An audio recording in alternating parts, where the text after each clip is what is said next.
Alright guys, welcome to Daily Problems. Oops, sorry, this is Daily Problems 5, not Daily Problem 6. Let me just fix that real fast here. Daily Problems 5. Okay. So welcome to Daily Problems 5. And this is a no calculator problem set. So, sorry about that. Well, actually, not that sorry about that. But, so no calculator is allowed. And here we go. Problem 1.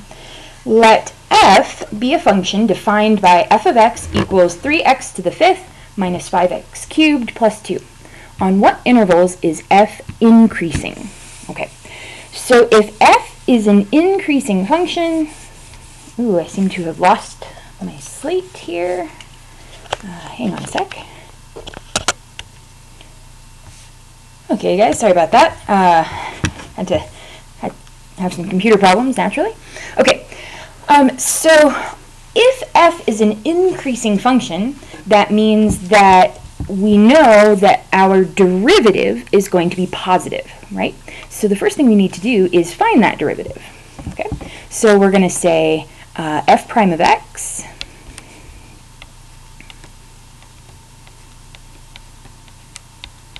is going to be, and 3 times 5 is 15, x to the fourth, minus, again, 3 times 5 is 15, x squared, plus, and the derivative of 2 is 0, right?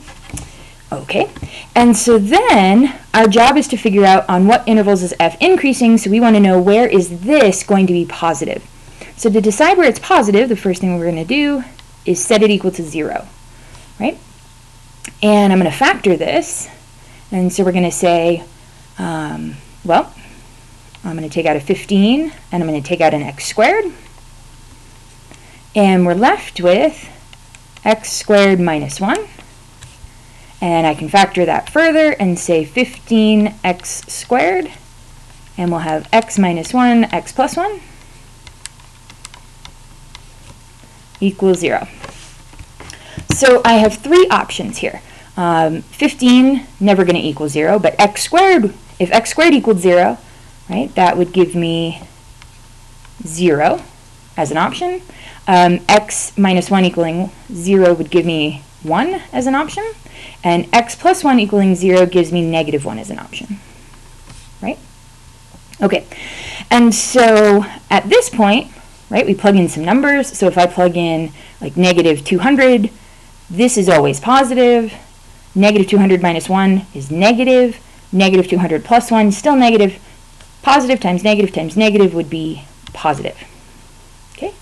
When we think about like negative a half, still positive. Negative a half minus 1, still negative. Negative a half plus 1, now this turns positive. So positive times positive is negative. Okay? Then we look at positive a half, still positive, still negative, still positive. Right? So nothing has changed at 0. Okay?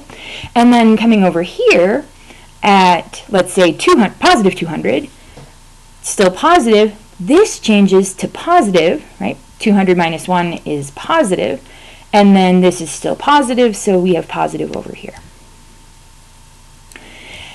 Now at this point, you might be inclined to go, hey, we found all the positive regions, so my answer is going to be negative infinity to negative 1, and 1 to infinity, and I'm done, right? But we can't do that, right? Put an and in here. But we can't do that. We need to give an explanation. This is not explanation enough, right? So we need to say f is increasing when f prime is positive. Okay? And that's enough explanation. Okay? All right. So that's part A. Okay. Part B. On what intervals is the let's get some more room here. On what intervals is the graph concave upward? So let's grab that derivative. Might come in handy here. We usually end up needing our derivatives. All right, so on what intervals is the graph concave upward? Well, to know when the graph is concave upward, we need to know about our second derivative. So our second derivative would be f double prime of x equals 15 times 4 would be 60 x cubed minus 15 times 2 would be 30 x. Oopsie, having some trouble. And again, if we want to know about concave upward, when the second derivative is positive, the graph will be concave upward, right? So again, we're going to set it equal to 0 and figure out where it's positive, where the second derivative is positive. So I'm going to factor, and I'm going to take out a 30x, right, the greatest common factor, and 60 divided by 30 is 2, x cubed divided by x is x squared, minus, and here we have to be careful, remember 30x divided by 30x is 1, not 0, right, it doesn't go away, equals, and we can factor this or we can just kind of look at it. This is going to be 30x. It's almost like a difference of 2 squares, right? Factoring this may or may not be the most useful thing here. It's going to be a kind of an ugly factoring. What we're going to end up with, if I set this equal to 0, x would be divide by 2, take a square root, right? We'd have squared, and then we take a square root. Oops, weird looking square root. And we'll get 1 over the square root of 2. But now I'm missing something, right? When we square root both sides, we'd get plus or minus 1 over square root. So all those plus or minuses I yelled at you guys about in pre-calc, they kind of come in handy now because we need both sides. So we'd now have x equals 0 from this side, and plus or minus the square root of 1 over the square root of 2 on this side, and then same thing. So we're going to have 0, negative 1 over the square root of 2, positive 1 over the square root of 2, all kinds of fun things. So here, let's see what we get. So again, let's try negative 200, something outrageous. So negative 200, right? I'm going to have negative here. Negative 200 squared is going to be a really big positive number. Minus 1, still a really big positive number. Negative times positive is negative. Okay, something in between negative 1 over the square root of 2 and 0. Like, how about negative 1/2 would still be in here, right? So negative 1/2 is going to give me a negative number here. Negative 1/2 squared is positive 1/4 times 2 is going to be 1/2 minus 1. That's going to be a negative number. Negative times negative is positive. Okay. How about positive 1/2? Right? Well, positive 1/2 here is going to be positive. In here, I'm going to get the same negative, right? Because I'm still going to have positive 1/2 squared gives me positive 1/4 times 2 is still positive 1/2 minus 1 is still negative. So positive times negative is negative. And then out here, positive 200 times 30 is still positive out here. Positive 200 squared, still a really big positive number times 2, an even bigger positive number minus 1, still a big positive number, right? So positive times positive gives me positive. So this is one of our nice classic switching every single time type things. All right, so where is it concave up? Well, it's concave up from negative 1 over root 2 to 0. Oopsie, having trouble writing here. And 1 over root 2, really having trouble writing here, to infinity, right? And this isn't enough. You can't stop here, right? We need to say why. Why is this true? F is concave up when f double prime is positive. Just a little sentence. Okay? All right, write the equation. Oh, let's grab a new page here. Write the equation of each horizontal tangent line to the graph of f. All right, so here's our derivative again. And the equation of each horizontal tangent line. So if we're thinking about a graph, and whatever this thing may look like, a horizontal tangent line, right, is going to occur anytime you have a local max or a local min, right? And we may recall, right, so erasing this here, we may recall if we go back that we had this chart right here. Well, it's not going to give us that. It's going to give us this whole thing. But we had this chart right here, and that was helping us to find maxes and mins. Now, we didn't actually find them in this part of the problem, but we had lots of information about where it was increasing and decreasing, and we could have used that to find local maxes and mins, right? So let's bring that information forward. Right? Because it's always useful. And let's see if we can use that to help us. See if I can remember how to paste here. Thing doesn't like me. And we'll paste. Okay. So given this information, let's see if we can figure out where the local maxes and mins are. So I know that this function is increasing all the way up until it gets to -1. And then at x equals -1, it starts to decrease, right? And it decreases until it gets to 0, and then it continues to decrease, and then it gets to +1, and it starts to increase again. Probably not so linearly, right? Not so much in a line. It's probably a little bit curvier than that, but something like this. So I'd imagine that at -1, I've got some kind of local max, and at 1, I have some kind of local min, right? Something like that. So I probably have a horizontal tangent here, and I have a horizontal tangent there. Cool. Not too bad. First I have to prove that. So we're going to say that horizontal tangents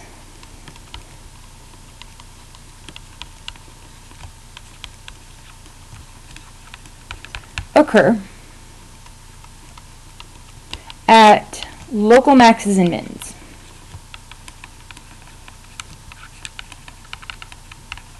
Okay?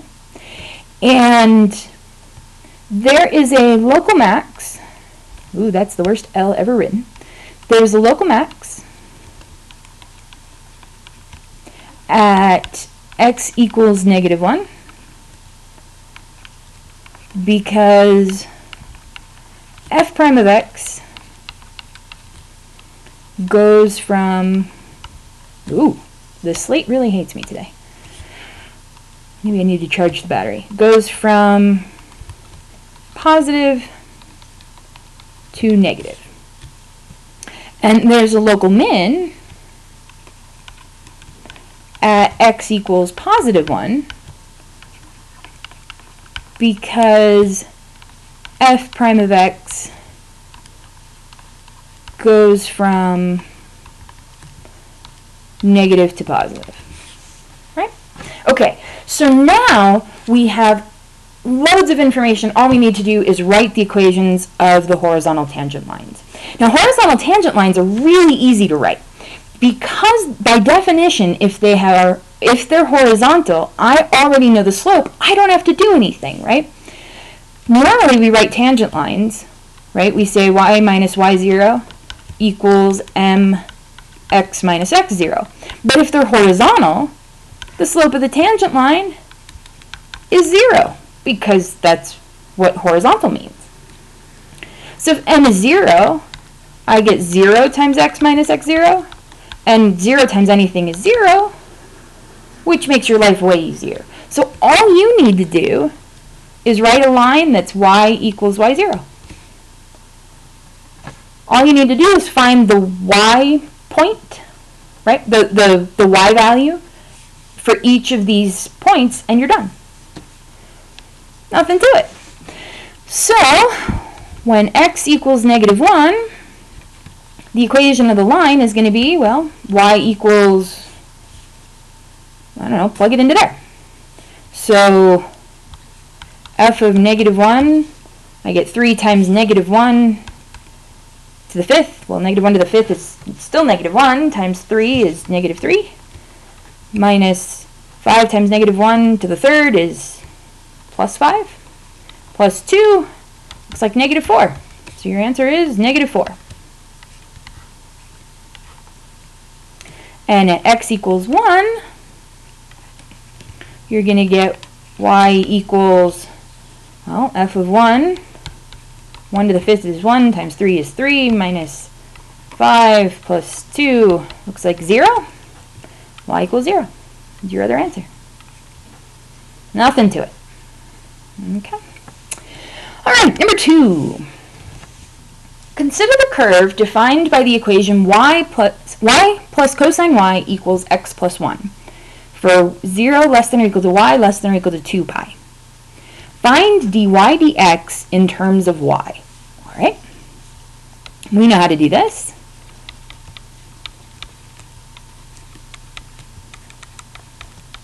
Okay. This, well, we can't just take a normal derivative because there's y's in it, but we can take a derivative by implicit differentiation. So, nothing to it but to do it. Derivative of y is y prime plus derivative of cosine y. Well, derivative of cosine is negative sine. So we'll get rid of this plus and we'll say minus sine y. But we've taken a derivative of y, so we're going to multiply that by y prime equals derivative of x is 1 and derivative of 1 is 0. All right. And then we're going to get y prime by itself, so I'm going to factor it out. And y prime divided by y prime is 1 minus sine y equals 1. And then factor out y prime, and we'll have dy dx, because they asked for dy dx, so we like to write it the way they asked for it, but it doesn't matter necessarily, equals 1 over 1 minus sine y. That's it. Part B. Write an equation for each vertical tangent to the curve. So the opposite of what they were asking for last time. Okay, if something is going to have a vertical tangent, it's not going to have, the slope is not going to be equal to 0. So I'm not going to say equals 0. What I want here is for the slope to equal infinity, right? Horizontal means that the slope is 0. Vertical means the slope equals infinity. In order for something to equal infinity, I would want something over 0, right? That's what infinity means. I would have a number divided by 0. Or in other words, I want this to equal 0. Right? That's how we get infinity when we had limits, right? We had a number and then we divided it by 0. We're going to have an undefined slope when the denominator equals 0. Okay, we can do that. So we're going to say 1 minus sine y equals 0. We know how to solve that. I'm going to move the sine y to the other side because I don't like negatives. So 1 equals sine y. And between 0 and 2 pi, that only happens once, right? That happens when y equals pi over 2. Right? We can think about the graph, and the graph kind of looks like it goes up and then down and then up, right? So it only happens once. Okay, but this isn't our equation, right? Because that would be horizontal. That would be a horizontal line. That wouldn't be a vertical line.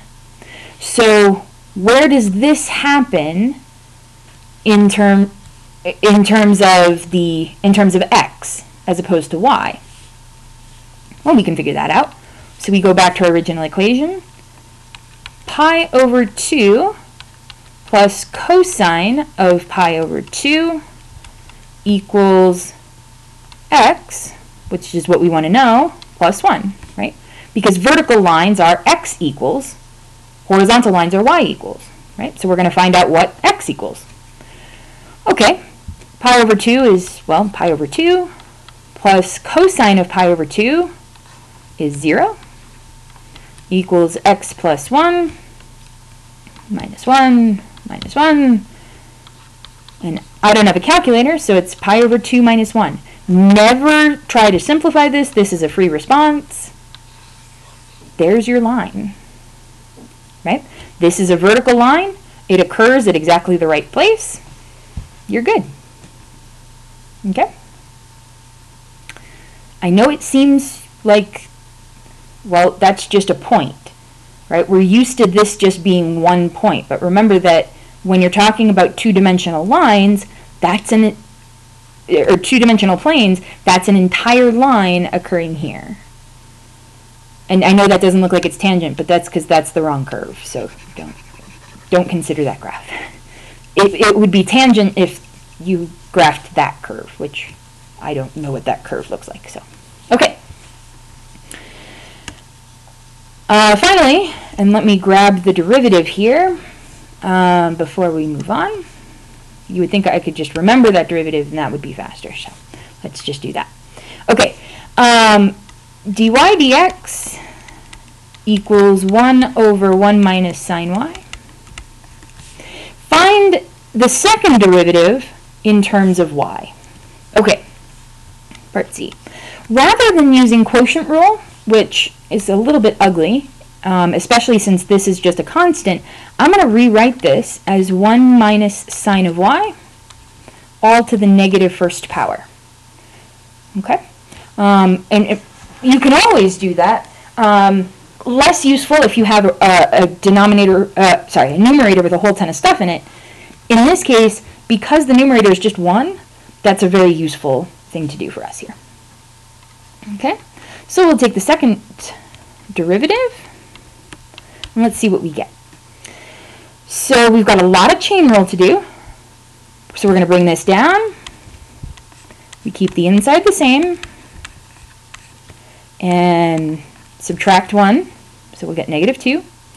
And then we ignore everything else, right? It's like it was never there. Right? This was never here. You can't see it. Okay. And so now we take the derivative of the inside. The 1, derivative of 1 is 0. Derivative of negative sine would be negative cosine y. But then we still have one more derivative of the inside, which is the derivative of y, would be y prime. In this case, I'm actually, so that we don't think of it as being an exponent or something, I'm going to write it as dy dx, because I'm afraid we're going to think it's like y to the first power or something. So dy dx. And we can't leave it like that, because they said in terms of y, not in terms of y prime. So I'm going to make it look pretty, and you don't have to make it look really pretty, just pretty enough. But I just think it looks cool. I'm going to make this negative 1 over 1 minus sine y squared, and we've got negative cosine y, and this is over 1, right? This is in the numerator. And dy dx, we know from back here, right?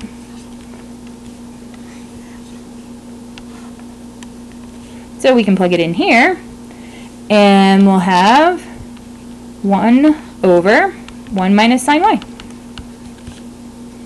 And if you want, you can make it look really pretty. Again, you don't have to do all of this. The only thing you really have to do is plug in 1 over sine y. Negative and negative makes positive cosine y over 1 minus sine y cubed. Okay, but it would be perfectly acceptable to leave this as negative 1 minus sine y to the negative 2 negative cosine y, and, 1 over 1 minus sine y. There's nothing wrong with that there. Okay. Just saying. I just think it comes out really cool, so I can't help myself. Okay. On to the multiple choice. Here we go. This is a classic U-substitution problem. Yeah, there's nothing in the denominator, so no reason to think of arcs, not to mention the fact that none of these have arcs in them. So here we go. U equals, well, what's the function on the inside? The function on the inside is 5x squared minus 4. Du equals 2 times 5 is 10x. Derivative of negative 4 is 0. Dx. And then if we look, x dx is x dx, so that's nicely set up for us. But the 10 is sort of a problem, so I'm going to say 1/10 du equals x dx. So that part of the integral goes away. Now we just need to fix the rest. So our integral becomes 1/10 du, and then this part, right, I'm going to change this part here into u, right, and so we're going to get square root stays, square root of u. And so we'll get 1/10 integral of u to the 1/2, and now it's just power rule. 1/10, add u to the 1/2 plus 1 is 3/2, divided by 3/2 plus c, and 3/2 in the denominator comes up as 2/3, so I get 1/10, 2/3, and these will cancel into 1/5. U to the 3/2 plus c, and then we plug back in for u, and I'll get 1/15, whatever u was, let's see, 5x squared minus 4 to the 3/2, which is b. Okay, that was the worst circling job ever, but hopefully that made some sense. Okay. Number 4. The slope of the tangent line to the graph of 3x squared plus 5 natural log of y plus 12 at 2, 1 is, okay, so here we go. We're going to take the derivative, and again, we have y's in the middle, so we need to make sure that we're taking the derivative using implicit differentiation. So, derivative of 3x squared is 6x plus 5 natural log of y becomes 5 times 1 over y, y prime, equals derivative of 12 is 0. Once you've taken the derivative, feel free to plug in your points. You don't actually have to solve for y prime unless you actually have to find a formula for it. If you have a point, feel free to plug it in whenever you'd like. So long as you don't, sorry, not whenever you'd like. Whenever you'd like after the derivative, not before the derivative. Okay, otherwise you're just going to get zeros, and that's bad. After the derivative, feel free to plug it in whenever if you have a point. So 6 times 2 plus 5 times 1 over 1 y prime equals 0. And we're going to get 6 times 2 is 12 plus 5 y prime equals 0.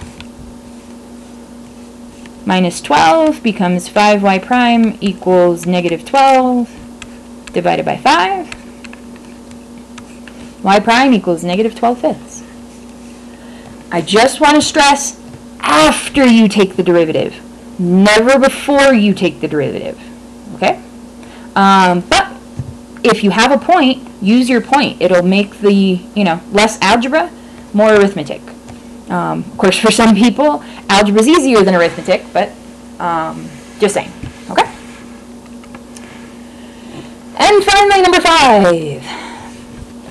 if y equals the arctangent of e to the 2x, then dy dx equals, okay, derivative of arctangent is 1 over 1 plus, okay, that's a plus, not a t, 1 plus x squared, but instead of x, we're having e to the 2x, right? And then we have times derivative of the inside, right? So arctangent doesn't exist anymore, and then derivative of e to the 2x, well, derivative of e is e, so e to the 2x. And then derivative of the inside, so e doesn't exist, derivative of 2x is 2. And then we put it all together. This stuff is in the numerator, so we get 2e to the 2x. Well, that cuts out that one, and that one, and that one. All over 1 plus e to the 2x squared, and these two get multiplied, and we get e to the 4x. And if nothing else, when you got to the point where you cross those out, you can look at that and go, well, there's a square root in there. I'm pretty sure that's wrong. Right? So, there you go. Alright, if you have any questions, post them on Edmodo or just ask. Alright, see you guys later. Ooh, I lost my recording.